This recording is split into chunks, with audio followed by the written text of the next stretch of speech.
പുറത്തിറങ്ങിപ്പോയതിന്റെ ഉദ്ദേശം എന്താണ്? അത് മ്യൂസിക് ക്ലാസ്സിനെ. അമ്മ മിണ്ടരുത്.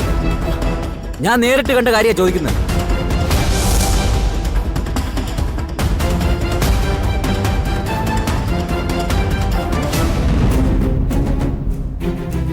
ദേവനാരായണൻ തിരുമേനയുടെ മകള് വഴിവെക്കലൊരുത്തനുമായി കൈകോർത്ത് പിടിച്ച് നിൽക്കുന്നു എന്ന് പറഞ്ഞാൽ അത് ഈ കുടുംബത്തിനുണ്ടാക്കുന്ന നാണക്കേടെന്താണെന്നറിയോ നിനക്ക്? എന്തൊക്കെയാ നിങ്ങളീ പറയുന്നത്? ചോദിച്ചു നോക്കേ യശോദേ, വിവാഹം തീരുമാനിച്ചൊരു പെണ്ണ. ആ നേരത്ത് ഞാനല്ലാതെ മറ്റാരെങ്കിലും അത് കണ്ടിരുന്നെങ്കിലോ? ആരായിരുന്നടി നിന്റെ കൂടെ?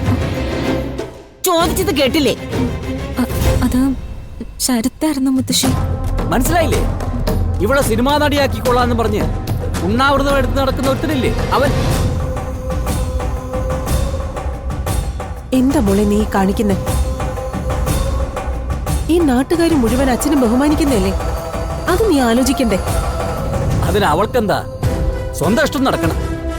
നടന്നില്ലെങ്കിൽ കുടുംബത്തോട് നാണം കെടുത്തി തോൽപ്പിക്കണം. ദേ, ഒരു കാര്യം ഞാൻ പറഞ്ഞേക്കാം. ഇനി അങ്ങോട്ട് കല്യാണം വരെ ഈ വീടിന്റെ ഉമ്മറം താണ്ടി നീ പുറത്തു പോകാൻ പാടില്ല, കേട്ടല്ലോ? അച്ഛാ, ഞാൻ ഒരുപാടൊന്നും സംസാരിച്ചില്ല. അച്ഛൻ വരുന്നതിന് തൊട്ട് മുൻപാ ഞാൻ ശരത്തിന്റെ അടുത്ത് എത്തിയത് പോലും. പരിചയമുള്ളവരോട്ട് സംസാരിക്കുന്നത് അത്രയ്ക്ക് വലിയ കുറ്റമാണോ? ഒരൊറ്റ അടി വെച്ചോ. പരിചയത്തിന്റെ സ്വഭാവമൊക്കെ ഞാൻ കണ്ടു. എന്നെ കൊണ്ട് അതൊന്നും പറയിപ്പിക്കണ്ട. എടാ, ബഹളം വെക്കണ്ടടാ. ആളുകൾ കേട്ട എന്താ കരുതുക? ഇനി ഇവിടെ എങ്ങോട്ടും വിടുന്നില്ല, ഞാൻ നോക്കിക്കോളാം. എല്ലാവരും ഒന്നും ഓർത്തോ, ഇനി എന്തെങ്കിലും ഒരു അബദ്ധം ഇവളുടെ ഭാഗത്തുനിന്ന് ഉണ്ടായാൽ ഒരുപാട് നല്ല മനുഷ്യരുടെ മുന്നിൽ എല്ലാവരും തലകുനിച്ച് നിൽക്കേണ്ടി വരും.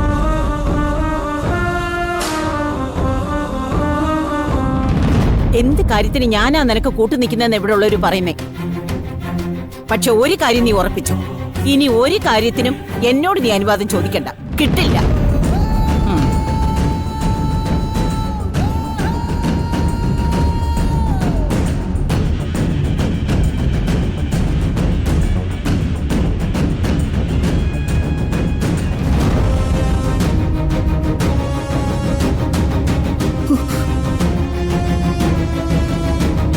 ഭഗവാനെ, കുഴപ്പമൊന്നും വരുത്തരുതേ.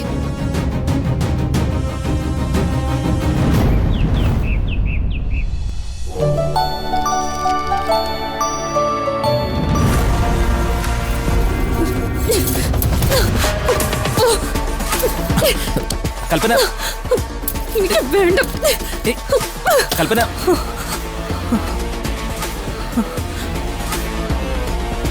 എന്താ ഇത് കൽപ്പന? ആർക്ക് ആവശ്യമെന്ന് വെച്ചാലേ എടുത്തോണ്ട് പോയിക്കോളാം പറ. ഞാൻ ഇതൊന്നും കൈ വെക്കാൻ ആഗ്രഹിക്കുന്നില്ല.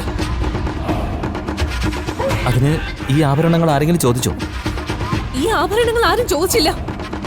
പക്ഷേ കണിമംഗലത്തെ പാരമ്പര്യമായി ഞാൻ സൂക്ഷിച്ചു വെച്ചിരുന്ന വള എല്ലാരും ചേർത്ത് വാങ്ങിച്ചോണ്ട് പോയില്ലേ? അത് ആചാരമല്ലേ? പുതുതായി വരുന്ന വധു അത് കയ്യിലിടേണ്ടതല്ലേ? ഓ, ഇപ്പൊ പുതിയതായി വരുന്ന മോളെ കുറിച്ച് മാത്രം ഇവിടെ ചർച്ച. മുത്തശ്ശിക്കാണെങ്കിൽ അവളെ കാണാതിരിക്കാൻ പറ്റില്ല. അച്ഛനും അമ്മയ്ക്കും വെറും 10 ദിവസം പോലും ക്ഷമിക്കാനും പറ്റില്ല. ദേവനാരായണൻ എന്ന വെറും ദരിദ്രന്റെ മോളാ വരുന്നത്, അല്ലാതെ അങ്ങ് ദേവലോകത്തുനിന്നല്ല. കൽപ്പന, ഇക്കാര്യത്തിൽ താൻ ദേഷ്യപ്പെടുന്ന എന്തിനാണെന്ന് പോലും എനിക്ക് മനസ്സിലാവുന്നില്ല. ഞാൻ ദേഷ്യപ്പെടുന്നതിന്റെ കാര്യം എന്താണെന്ന് അറിയണം. നിങ്ങൾക്ക് വേണമെങ്കിലേ വരുണിനെ കൊണ്ട് എന്റെ അനിയത്തി വിവാഹം കഴിപ്പിക്കാറുന്നല്ലോ. എന്താ ചെയ്യാതിരുന്നേ? അവന്റെ ഇഷ്ടമാണല്ലോ നോക്കുന്നത്. ശരി, അവന്റെ ഇഷ്ടമാണ് നോക്കുന്നത്. ഇപ്പൊ കേറി വരാൻ പോകുന്ന മരുമോളെ ഇവിടെ എല്ലാവർക്കും പ്രിയപ്പെട്ടവളാ. കുറച്ചു നാളെ കഴിയുമ്പോഴേ അവള് പ്രസവിക്കും. അതോടുകൂടി ലാളിക്കാൻ കുഞ്ഞിനെ കൊടുത്തവള് എല്ലാവരുടെയും പ്രിയങ്കരിയായി മാറും. അവിടെ ഒറ്റപ്പെടുന്നത് ആരാ? ഞാനല്ലേ.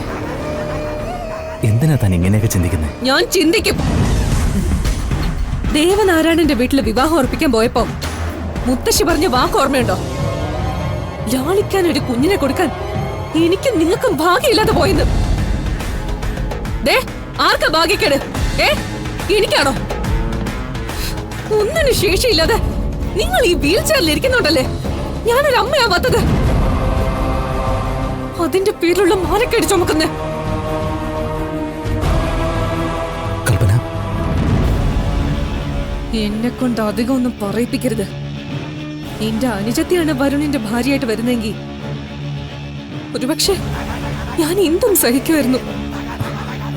വരുന്നതേ വേറൊരുത്തിയാ. അവള് പ്രസവിക്കാൻ പോകുന്ന കുഞ്ഞ് നാളെ കണിമംഗലത്തിലെ എല്ലാ സ്വത്തുക്കളുടെയും അവകാശിയാ. അത്രയ്ക്കൊക്കെ കടന്നു ചിന്തിക്കണം. ഞാനേ നിങ്ങളെപ്പോലെ തളർന്നൊടിഞ്ഞിരിക്കുന്ന ഒരു മാംസപിണ്ടോ അല്ല. ഒരു കുറവും ഇല്ലാത്തൊരു പെണ്ണ. ചിന്തിക്കും, ഞാൻ ഒരുപാട് കടന്ന് ചിന്തിക്കും.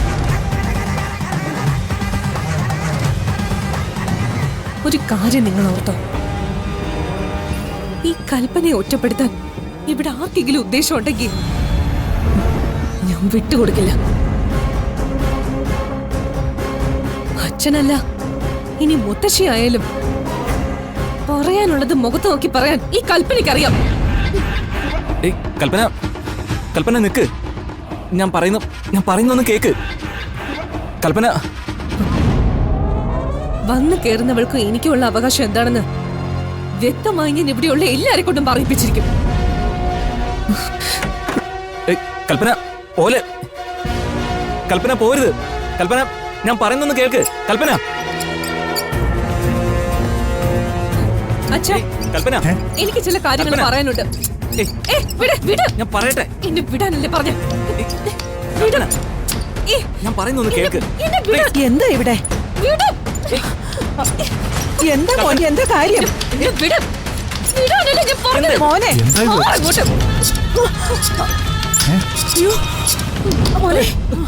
ഏട്ടാ, സൂര്യ,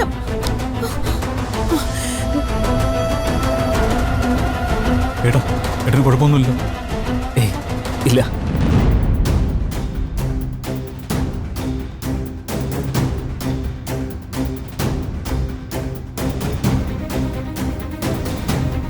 മോനെ, കുഴപ്പമൊന്നുമില്ലല്ലോ. ഇല്ല. എടുത്തി എന്തായി കാണിച്ചത്? എന്താ കാണിച്ചതെന്ന്?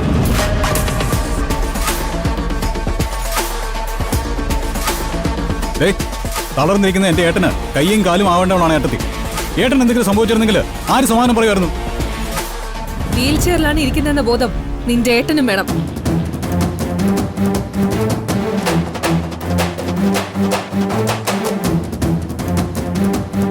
അല്ലെങ്കിൽ ചിലപ്പോ അപകടം സംഭവിക്കും. ഏട്ടത്തി,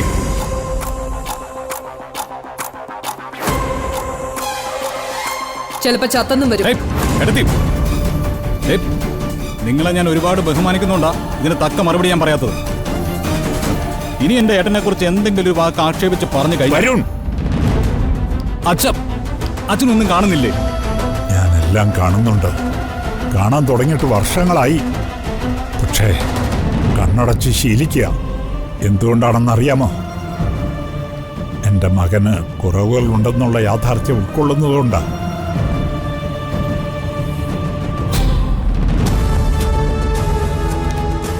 മോളെ കൽപ്പനെ,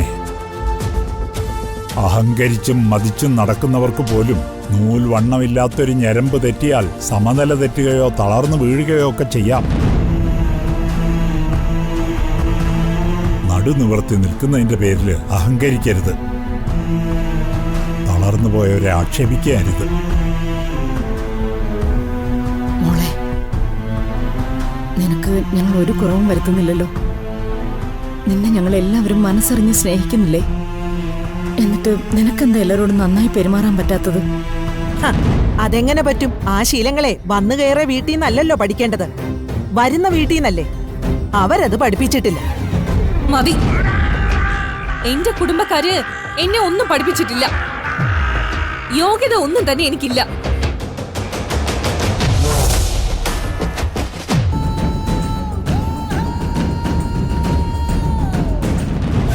എനിക്ക് പാടാനുള്ള കഴിവുമില്ല. എന്റെ അച്ഛൻ കേമനായ ഒരു പൂജാരിയും അല്ല. ഇനിയപ്പോ എന്നെ അങ്ങോട്ട് എല്ലാവർക്കും ചവിട്ടി താഴ്ത്താൻ എളുപ്പമാണ്.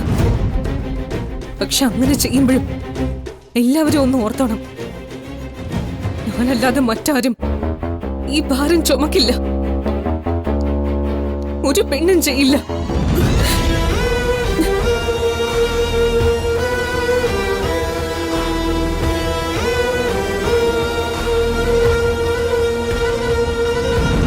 അവള് പറഞ്ഞത് എല്ലാവർക്കും മനസ്സിലായില്ലേ? വരുൺ വിവാഹം കഴിക്കുന്നതും പുതിയ ഒരു പെൺകുട്ടി വരുന്നതുമാണ് പ്രശ്നം. ഈ നിലയ്ക്ക് ആ പെൺകുട്ടി വന്നു കയറിയ എന്തായിരിക്കും ഇവിടെ നടക്കുക? സഹിക്കുന്നതിനൊരതിരുണ്ട്. പുരയ്ക്കുമിതേ ചാഞ്ഞാൽ വെട്ടുകയല്ലാതെ വേറെ മാർഗമില്ലെന്നാ പഴമക്കാർ പറയുക.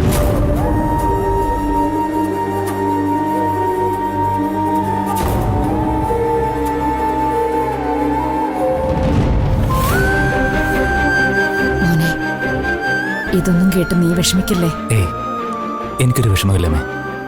വാ, അമ്മ നിന്നെ മുറിയിലേക്ക് കൊണ്ടാക്കാം. വേണ്ടമ്മേ, ഏട്ടനെ ഞാൻ കൊണ്ടുപോയിക്കോളാം. വാ.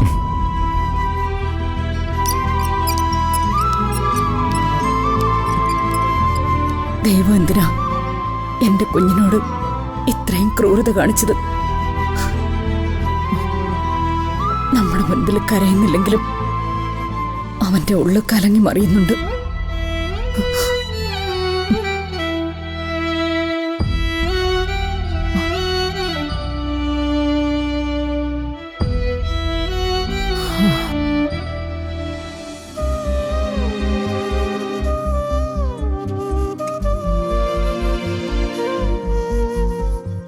ഏട്ടത്തിക്ക് ഇത്ര ക്രൂരയാവാൻ എങ്ങനെയാ പറ്റുന്നേ? ദേ, ഇനിയൊരു വാക്കുകൊണ്ട് പോലും ഏട്ടനെ ആക്ഷേപിക്കാൻ ഞാൻ സമ്മതിക്കില്ല. അങ്ങനെ ചെയ്താ ചിലപ്പോ ഏട്ടത്തിൽ നിന്നുള്ള സ്ഥാനം പോലും ഞാൻ മറക്കും. വേണ്ടടാ, കൽപ്പന ഒന്നും പറയണ്ട. എന്നോട് അമ്മ പലപ്പോഴും ചോദിച്ചിട്ടുണ്ട്, നീ എങ്ങനെയാ സഹിക്കുന്നെന്ന്. മുത്തശ്ശിയും ചോദിച്ചിട്ടുണ്ട്. അച്ഛൻ്റെ കണ്ണിലെപ്പോഴും അങ്ങനൊരു ചോദ്യം ഞാൻ കാണാറുണ്ട്. എനിക്കിതൊക്കെ എങ്ങനെ അഡ്ജസ്റ്റ് ചെയ്യാൻ പറ്റുമെന്നറിയോ? ഞാൻ കൽപ്പനയുടെ ഭാഗത്ത് നിന്ന് ചിന്തിക്കും.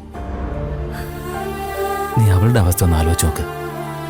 ഉണ്ണാനുണ്ട്, ഉടുക്കാനുണ്ട്, രാജകീയമായ ജീവിതമുണ്ട്. പക്ഷേ അതാണോ ജീവിതം? നമ്മൾ എന്തൊക്കെ കുറ്റം പറഞ്ഞാലും അവൾ അവളുടെ ജീവിതം എനിക്ക് വേണ്ടി ഹോമിക്കല്ലടാ. ഏട്ടാ, എത്രയോ സ്ഥലങ്ങളിൽ നമ്മൾ കേട്ടിട്ടുണ്ട് ഭർത്താവിനെ ഉപേക്ഷിച്ചു പോകുന്ന ഭാര്യമാരെ കുറിച്ച്. അവൾ അത് ചെയ്തില്ലല്ലോ. അതൊരു മഹത്വം തന്നെയാ. ഒരു പ്രതീക്ഷയില്ലാതെ ഒരാൾ ജീവിച്ചുകൊണ്ടിരിക്കുക, അത് നിസ്സാരമൊന്നുമല്ല. കൽപ്പനയ്ക്ക് തോന്നുന്നത് കൽപ്പന പറഞ്ഞോട്ടെ. ഞാൻ എൻ്റെ മനസ്സിനെ അങ്ങനെ സെറ്റ് ചെയ്തിട്ടുണ്ട്. പിന്നെന്താ?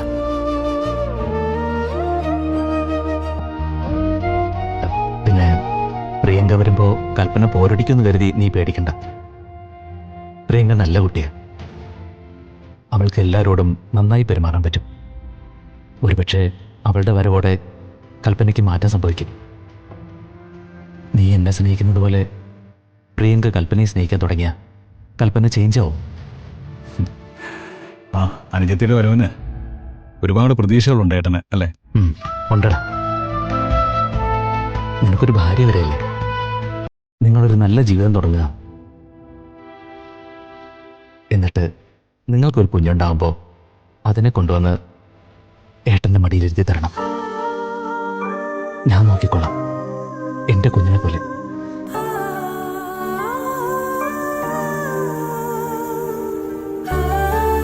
നീ എൻ്റെ അടുത്ത് എന്നും ഇതുപോലെ ഉണ്ടായാൽ മതി. ഏട്ടൻ്റെ മനസ്സൊരിക്കലും കരയില്ല.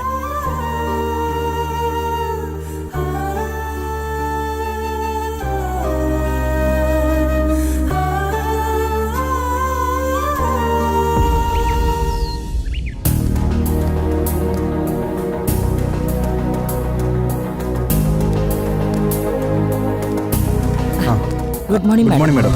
Good morning. ഇരിക്കും. മാഡത്തെ ഒരാഴ്ച മുന്നേ ഞങ്ങളെ വിളിച്ചിരുന്നു. ഞങ്ങൾ സരസ്വതി മ്യൂസിക് കോളേജിൽ നിന്നാണ്, ശ്രീകൃഷ്ണപുരത്തെ. ഓർമ്മയുണ്ട്. ഇത് പ്രിൻസിപ്പാൾ. ഞങ്ങൾ മാനേജ്മെന്റിന്റെ ഭാഗത്തുനിന്ന്. ഞാൻ ശ്യാമ മാഡത്തിന്റെ സെക്രട്ടറി മാലിനി. എല്ലാ വർഷവും കുട്ടികളോട് ഇന്ററാക്ട് ചെയ്യാനും അവർക്ക് ക്ലാസ് എടുക്കാനുമാ ഞങ്ങൾ സെലിബ്രിറ്റീസിനെ കൊണ്ടുവരുന്നത്. 3-4 വർഷമായിട്ട് ഞങ്ങൾ ശ്യാമ മാഡത്തിന്റെ ഒരു ഡേറ്റിന് വേണ്ടി ശ്രമിക്കുക. കുട്ടികളുടെ പൊതുവായിട്ടുള്ളൊരു ആഗ്രഹമാണത്. ഇത്തവണ 11 ദിവസമാണ് കുട്ടികൾക്ക് ക്ലാസ്സുകൾ അറേഞ്ച് ചെയ്തിരിക്കുന്നത്. അതിലെ ഒരു സെക്ഷനിലെ ഒരു 5 ദിവസം ശ്യാമ മാഡം കുട്ടികളുടെ കൂടെ ഉണ്ടായിരുന്നെങ്കിൽ. I am really sorry.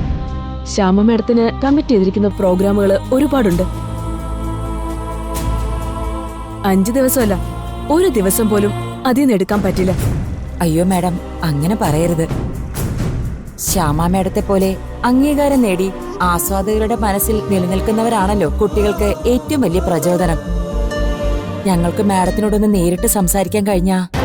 നോക്കൂ, ശ്യാമ മാഡത്തോട് നേരിട്ട് സംസാരിച്ചാലും ഇതിൽ കൂടുതലൊന്നും സംഭവിക്കില്ല. നമുക്ക് അടുത്ത വർഷം നോക്കാം. ഇത്തവണത്തേക്ക് നിങ്ങൾ മറ്റാരെങ്കിലും നോക്കൂ. അടുത്ത വർഷം നമുക്ക് നേരത്തെ ആലോചിക്കാം.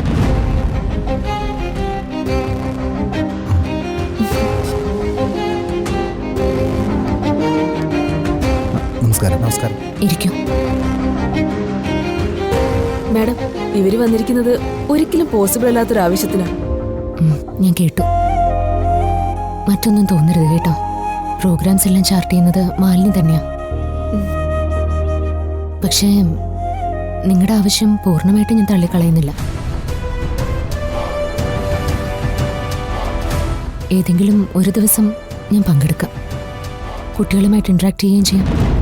മാഡം, ഇവരുടെ ഡേറ്റ് എന്നാണെന്ന് ചോദിച്ചിട്ട് മാലിനി അത് അഡ്ജസ്റ്റ് ചെയ്യും. വളരെ സന്തോഷം മാഡം. ഞങ്ങളും ഞങ്ങളുടെ കുട്ടികളും അനുഗ്രഹിക്കപ്പെട്ടു എന്ന് തന്നെ പറയാം.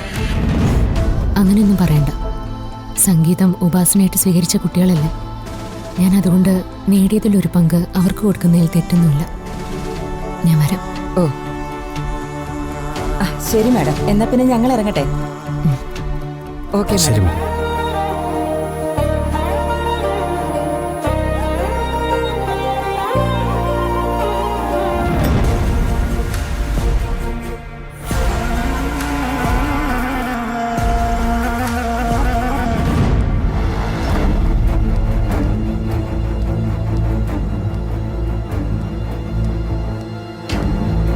അവര് പോയോ? പ്രോഗ്രാം നടക്കില്ലെന്ന് പറഞ്ഞ് ഞാൻ അവരെ യാത്രയാക്കാൻ തുടങ്ങിയതാ. അപ്പോഴത്തേക്കും മാഡം വന്നു. ഒരു ദിവസം ചെല്ലാന്ന് സമ്മതിക്കുകയും ചെയ്തു. അത് വേണ്ടായിരുന്നു. ഈ ശ്യാമയ്ക്ക് എന്താ കാര്യങ്ങൾ പറഞ്ഞാൽ മനസ്സിലാവില്ലേ? ഇനിയിപ്പോ പ്രോഗ്രാം ചാർട്ട് ചെയ്യാല്ലേ? ബട്ട് മാലിനി, ശ്യാമ എങ്ങോട്ട് പോയാലും അവളിലൊരു ശ്രദ്ധയുണ്ടാവണം. ശ്യാമയുടെ ഓരോ നീക്കങ്ങളും അവളുടെ കുഞ്ഞിനെ തേടിയാണ്. അങ്ങനെ ഒരു മകൾ ജീവിച്ചിരിക്കുന്നുണ്ടെങ്കിൽ ശ്യാമ കണ്ടെത്തുന്നതിന് മുൻപേ അവളെ നമ്മൾ കണ്ടെത്തണം. നമ്മൾ അറിയാതെ അവളുടെ മകള് തിരിച്ചെത്തുകയാണെങ്കിൽ പ്രായപൂർത്തിയായി ശ്യാമയുടെ സ്വത്തിന് അവകാശിയായിട്ടായിരിക്കും തിരിച്ചെത്തുക. പിന്നെ എനിക്ക് നിനക്കൊക്കെ ഇവിടെ എന്തായിരിക്കും വിലയെന്ന് ആലോചിച്ചിട്ടുണ്ടോ? സെലിബ്രിറ്റിയുടെ പുറകെ നടക്കുന്ന വെറും സ്റ്റാഫ് അത്രേ ഉണ്ടാവും. ഞാൻ എന്താ ചെയ്യേണ്ടതെന്ന് മാഡം പറഞ്ഞോളൂ. തൽക്കാലം ഒന്നും അറിയാത്തതുപോലെ കൂടെ നിൽക്കുക. ശ്യാമയേക്കാൾ നന്നായി ശ്യാമയുടെ കുഞ്ഞിനെ തേടുന്നത് പോലെ അഭിനയിക്കുക. ഈ കാണുന്ന സ്വത്തുവകകളൊന്നും ഇനി മറ്റൊരാൾക്ക് വിട്ടുകൊടുക്കുന്നതിനെ പറ്റി ചിന്തിക്കാൻ കഴിയില്ല. ശ്യാമയുടെ മനസ്സ് നീറിക്കോട്ടെ. നീറി ഒരു ദിവസം ശ്യാമ എരിഞ്ഞടങ്ങിക്കോളും. നമുക്ക് നമ്മുടെ കാര്യം പ്രധാനം. ശ്യാമയുടെ മരണം വരെ അവളുടെ കുഞ്ഞിനെ കാണില്ല.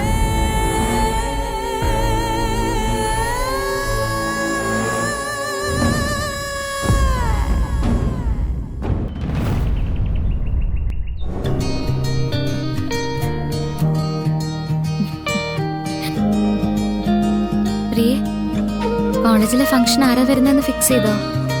എനിക്കറിയില്ല. നീയല്ലേ പറഞ്ഞത് വലിയ ഏതോ പാട്ടുകാരി ആയിരിക്കും വരുന്നതെന്ന്. അതുകൊണ്ട് ചോദിച്ചാ. ആർക്കൊക്കെയോ വേണ്ടി ഇവര് ട്രൈ ചെയ്യുന്നുണ്ട്. സർപ്രൈസ് ഗസ്റ്റ് ആയിട്ട് ആരെയാ കൊണ്ടുവന്ന് ഇറക്കുന്നതെന്ന് എനിക്കറിഞ്ഞൂടാ. ഉം. ആ, അതെ, ഫംഗ്ഷന് നീ പോകുമ്പോ എന്നെയും കൂടി ഒന്ന് കൊണ്ടുപോവോ? വരുന്നത് ആരായാലും എനിക്കൊന്ന് കാണാമല്ലോ. നിങ്ങൾക്ക് ക്ലാസ് എടുക്കുമ്പോ എനിക്കിത് കേൾക്കുകയും ചെയ്യാം. പറ്റില്ല. കോളേജ് പഠിക്കുന്ന കുട്ടികൾക്ക് മാത്രമേ ഫംഗ്ഷനിൽ പങ്കെടുക്കാനാവൂന്ന് പ്രത്യേകം പറഞ്ഞിട്ടുണ്ട്. അതൊക്കെ നീ പറഞ്ഞാൽ നടക്കും. ഞാൻ ഈ ഒരു ആഗ്രഹമല്ല നിന്നോട് പറഞ്ഞിട്ടുള്ളൂ. പ്ലീസ്. ഞാൻ തടയുന്നൊന്നുമല്ല. കഴിഞ്ഞ തവണ ഇതുപോലെ ഒരു ഫംഗ്ഷൻ നടത്തിയിട്ട് പുറത്തുനിന്ന് ആളുകളൊക്കെ കയറി എന്തൊക്കെയോ പ്രശ്നങ്ങളൊക്കെ ഉണ്ടാക്കി. അതുകൊണ്ട് പ്രിൻസിപ്പൽ ഇപ്പൊ സ്ട്രോങ് ആയിട്ട് പറഞ്ഞിരിക്കുക, ഒരാളെ പോലും പുറത്തുനിന്ന് കയറാൻ അനുവദിക്കില്ലാന്ന്. നീ ഒന്ന് നിന്റെ പ്രിൻസിപ്പലിനോട് പറഞ്ഞു നോക്കുമോളെ. ഇവൾക്ക് കാണാൻ ആഗ്രഹം ഉണ്ടായിട്ടല്ലേ?